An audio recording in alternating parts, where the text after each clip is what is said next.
असा हा मनुष्य जो माझ्याशी समर्पित झालेला आहे, म्हणजे कर्माशी समर्पित झालेला आहे, त्याच्या हृदयामध्ये द्वैत भाव नसतो.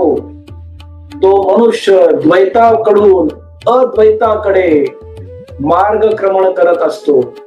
अशा मनुष्याचा देह भाव देखील विरघळून गेलेला असतो. तो देह भाव संपूर्णपणे विसरतो. अर्जुना, ज्याप्रमाणे एखाद्या व्यक्तीला उधारीचे दागिने दिले तर तो ते दागिने वापरतो आणि त्या मनुष्याला ते दागिने परत करतो, त्याचप्रमाणे समर्पित झालेला असा हा माझा भक्त त्याच्या शरीराला, मनाला, बुद्धीला, चित्ताला, अंतःकरणाला मी त्याला दिलेले हे दागिने आहेत असे समजतो.